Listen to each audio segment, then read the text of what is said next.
Je pense qu'il faut que cette ville reste une ville ouverte. Je pense qu'il faut que des gens, justement, orthodoxes, juifs orthodoxes, musulmans et des gens comme moi, c'est bien qu'on continue à cohabiter ensemble. En fait, dans la vie du quotidien à Jérusalem, on croise des Arabes tous les jours, tout le temps, et ça pose de problème à personne.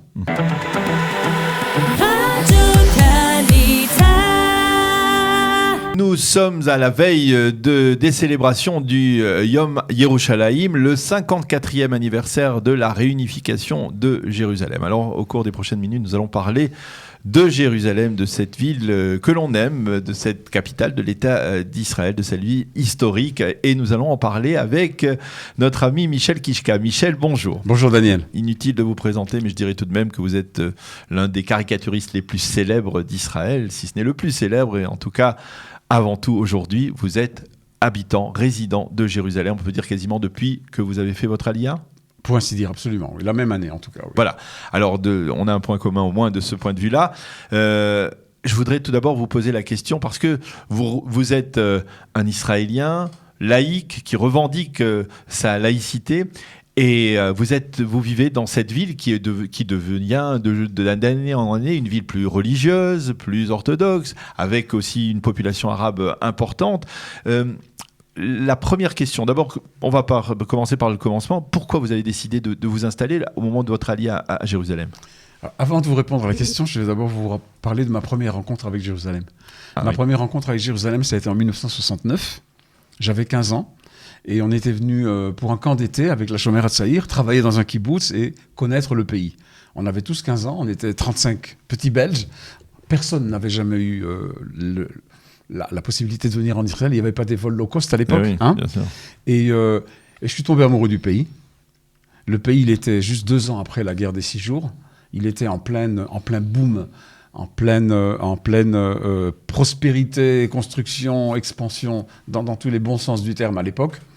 Et voilà, moi, c'est sûr que cette visite que j'ai faite en 69, et on a visité tout ce qu'il fallait visiter à Jérusalem. J'ai des photos dans l'album de mon voyage, au mur, au mont du Temple, devant les mosquées, au tombeau de Herzl et à Yad Vashem. Donc, pour moi, voilà, ce sont tous les symboles qui me rattachent à ce pays.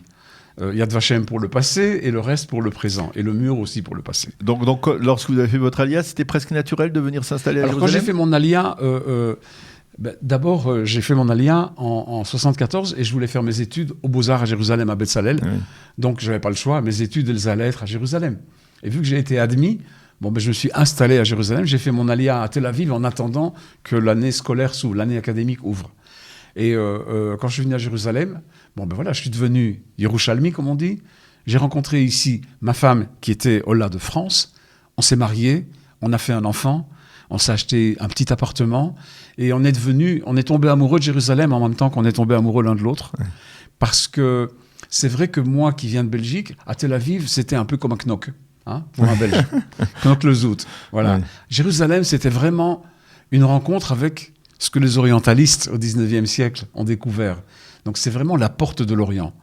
Tel Aviv, c'est pas la porte de l'Orient, c'est la fin de l'Europe. C'est un peu autre chose au niveau de l'atmosphère, de la mentalité, du ressenti. Tous les deux sont Israël et j'aime beaucoup les deux villes. La porte de l'Orient et la portée de l'histoire aussi ? Et tout, oui, mais Tel Aviv aussi, c'est la porte de l'histoire, mais différente. Oui. Et donc, on a vraiment... On s'est connus, on a construit notre nid dans cette ville. Après mes études, j'ai commencé à travailler dans cette ville. Nos 3 fils sont nés ici, à Hadassah. Ce sont des Sabra Yerushalmim, juifs et laïcs comme nous. Et on aime beaucoup la tradition aussi, il faut le dire, parce que je ne sais pas ce que les auditeurs comprennent par laïc. Oui. Je ne suis pas un laïc anti-religieux, je suis tout simplement un laïc qui aime beaucoup la tradition, qui aime beaucoup son histoire.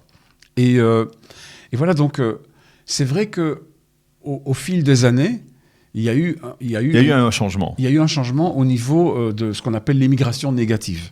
C'est-à-dire que, d'un côté, il y a eu un clivage fort dans les populations, où on peut dire aujourd'hui vraiment que la population, c'est 3/3 plus ou moins égaux d'orthodoxes, d'arabes, musulmans et de gens qui sont ni ça ni ça, parce qu'ils ne sont pas tous nécessairement laïcs. On les appelle chilonim, mais c'est un terme un peu vague.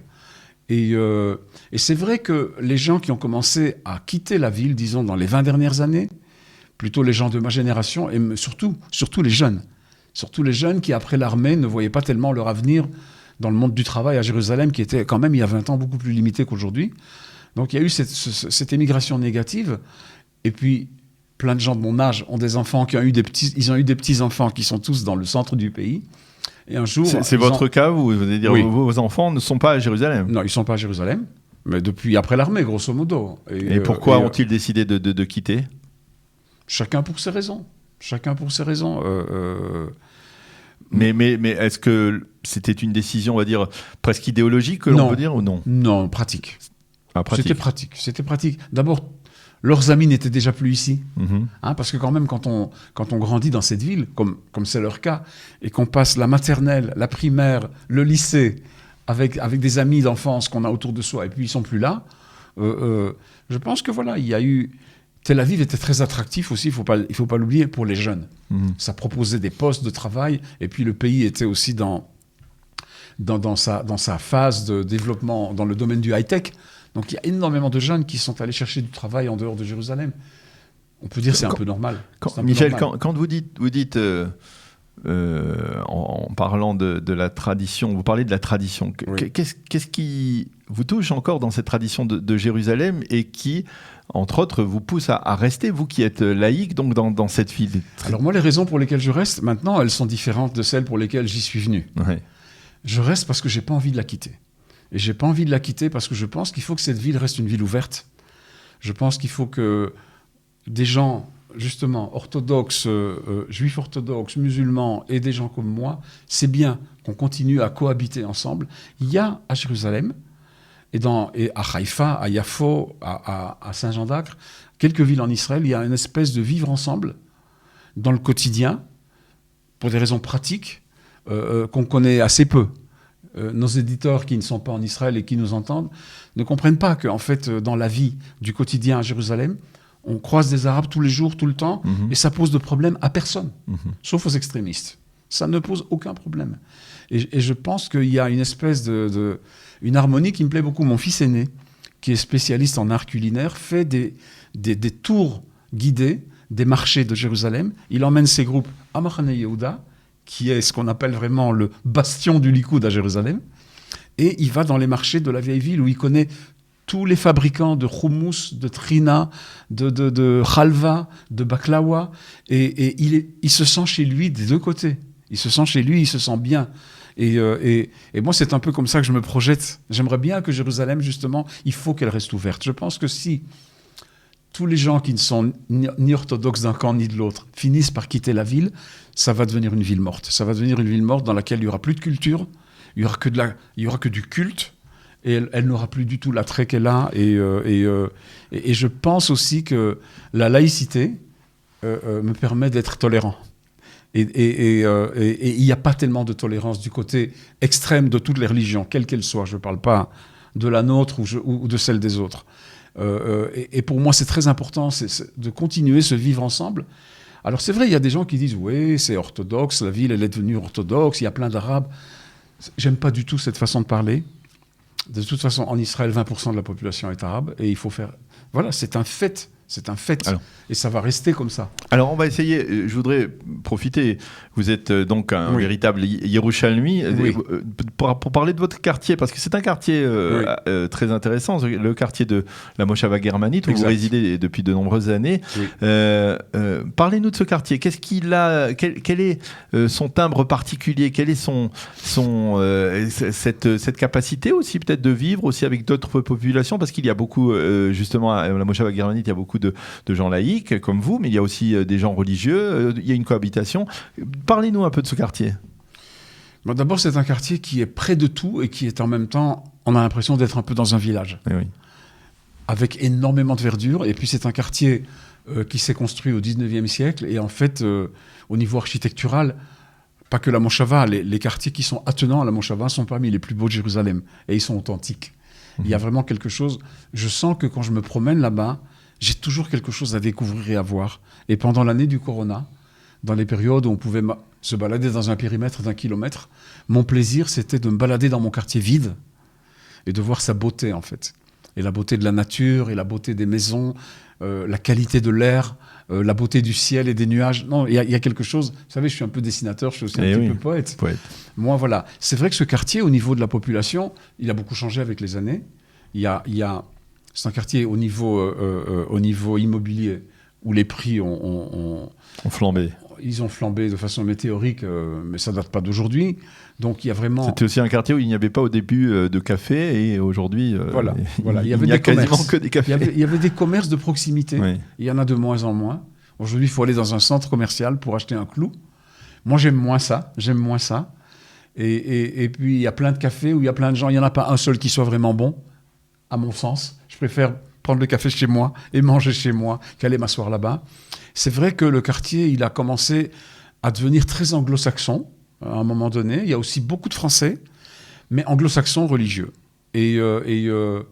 Donc, on entend parler beaucoup anglais dans les rues. Mm-hmm. Bon, disons, moi, ça ne me gêne pas tellement. Hein. Je veux dire par là, OK, on est un pays d'aléas, d'accord ? Mm-hmm. Je ne peux pas dire celui-là oui et celui-là non. Celui-là, il me plaît, celui-là, il ne me plaît pas. Le problème, c'est qu'il y a beaucoup de ce qu'on appelle d'appartements fantômes. Donc, il y a des gens qui achètent des appartements qui sont des placements, ou uniquement pour venir à Pessah et à Rosh Hashanah, et qui sont vides toute l'année. Mais disons que d'une manière générale, c'est un quartier où il y a une très belle cohabitation entre tout le monde. Il y a des synagogues dans toutes les rues. Quand c'est Shabbat, on sent Shabbat. Quand c'est les fêtes, on sent les fêtes. Moi, j'aime bien cette ambiance. Alors, qu'est-ce qui vous émeut, vous, à Jérusalem ? Est-ce que vous avez, par exemple, le souvenir d'une émotion particulière que vous avez vécue à Jérusalem ? La première fois que j'ai vu l'hiver à Jérusalem.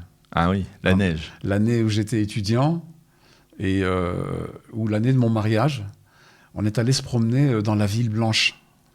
Et on s'est baladé sur les murailles de la vieille ville pour voir du côté de la vieille ville et du côté de la ville occidentale, voir tout Jérusalem recouvert de blanc. Et quand elle est blanche, on a l'impression qu'elle est aussi pacifiée. Que le blanc recouvre tout ce qui pourrait être symbole du conflit ou des différences.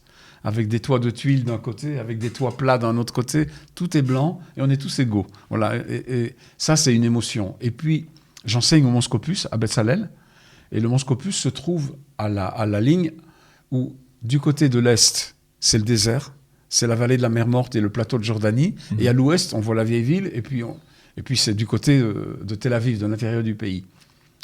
Quand j'y vais, quand j'arrive au Mont Scopus, je m'arrête, je sors de ma voiture, et je photographie le paysage. Tellement qu'il est beau. Il n'est jamais le même. Il y a quelque chose dans la beauté et l'immensité du ciel ici qui me parle. Et vous savez, je ne suis pas quelqu'un de spirituel dans le sens religieux du terme, mais je suis quelqu'un de spirituel dans le sens de l'esprit et dans le sens de la poésie et de la création. Et c'est une ville qui m'inspire beaucoup. Je la dessine tout le temps. Je suis capable de dessiner une histoire qui se passe à Jérusalem sans même regarder par la fenêtre. Je connais son architecture, je connais les quartiers, je connais les personnages qu'il y a dans la ville. Et j'y suis très attaché. Et j'y reste justement parce qu'il faut qu'il y ait encore ce brassage des populations. Il faut vraiment pas que ça ne devienne qu'une ville d'églises, de mosquées et de synagogues où les gens ne se parlent pas. Et où il y a... Déjà, c'est la ville où il y a toute l'administration, où il y a la Cour suprême, où il y a la Knesset, où il y a les manifs.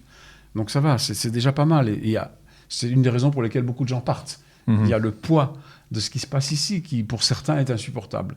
Moi, je ne suis pas délicat dans mon genre. Moi, je suis prêt à supporter ça. Alors, 54 ans pour Jérusalem. Oui. Quels sont les souhaits que vous formulez pour les 20, 30 prochaines années pour la capitale d'Israël ? Moi, j'aimerais bien que... Ouh là là. C'est un peu difficile de vous savez, la priorité. Je suis dessinateur de presse. Oui. D'accord ? Et je gagne ma vie en dessinant ce que je peux imaginer et pas en essayant de modifier ce qui existe. D'accord ? Donc, je ne suis pas un politicien. Je n'ai pas été élu pour changer les choses.